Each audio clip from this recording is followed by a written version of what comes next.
The thing that worries me about this Cass review is that everything in this review, which is entirely correct, science-based, fact-based, evidence-based, she's been looking at this for 4 years, this is hundreds and hundreds of pages of evidence, we knew already.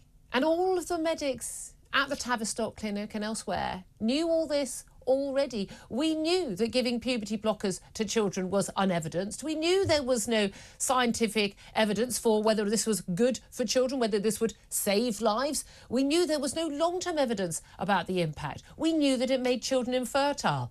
We knew that it meant that they could never achieve sexual gratification. I know it's a small point, but maybe most 13 and 14-year-olds wouldn't have thought about that.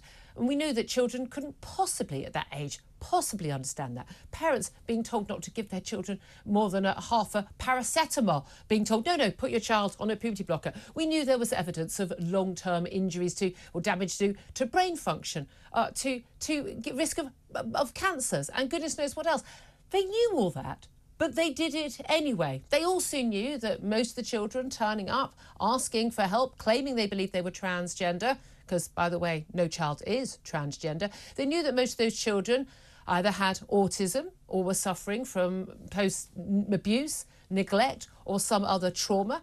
They also knew that the huge increase in the number of girls who were turning up, from a matter of a few dozen to a few thousand in a matter of a few years, was the result of, let's face it, social media campaigning, an awful lot of social sort of, I suppose, just sort of intoxication on this issue. This was the latest thing.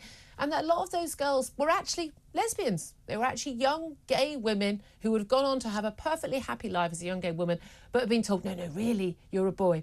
They knew all this. And yet they medicalised those children. They mutilated those children. They told them to bind their breasts. They told them to cut their breasts off, to cut off their genitals, to change their bodies irrevocably without full consent, because you can't consent to that when you're a child. You don't understand the implications. And parents were browbeaten into going along with it, being told, but if you don't, your child will commit suicide. Again, another complete lie.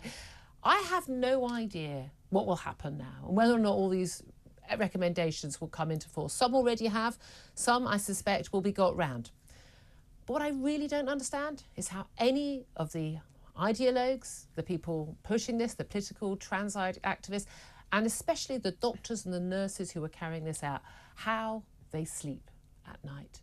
Because there is a special place in hell for people who abuse children like this, and you're going to be in it.